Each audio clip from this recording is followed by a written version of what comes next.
भारतीय रियासत कर्नाटक के गांव कोपालो में श्रीनाथ नामी शख्स ने अपनी बीवी पूजा को मोबाइल का ज़्यादा इस्तेमाल पर कत्ल कर दिया। इसे बीवी के अफेयर होने का भी शुबा था। भारतीय मीडिया के मुताबिक पूजा और श्रीनाथ की 9 साल कबल शादी हुई थी और इनकी एक बेटी थी।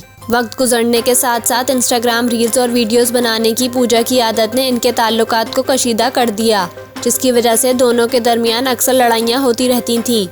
पुलिस के मुताबिक कत्ल से 3 दिन पहले बीवी की जानिब से मोबाइल फ़ोन ज़्यादा इस्तेमाल करने पर श्रीनाथ और पूजा की बहस हुई, जो कि लड़ाई में तब्दील हुई।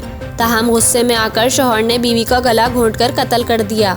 पुलिस का कहना है कि कत्ल करने के बाद श्रीनाथ ने अपने ससुर शेखर के सामने जुर्म का इतराफ़ किया, जिसके बाद दोनों ने लाश को ठिकाने लगाने का फैसला किया और लाश को मोटरसाइकिल पर ले जाकर करीबी दरिया में फेंक दिया।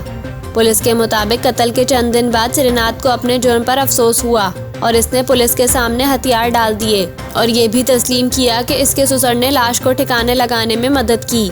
रिपोर्ट्स के मुताबिक श्रीनाथ और ससुर शेखर दोनों फिलहाल पुलिस की हिरासत में हैं। वाक़े का मुकदमा दर्ज कर लिया गया है और तफ्तीश जारी है।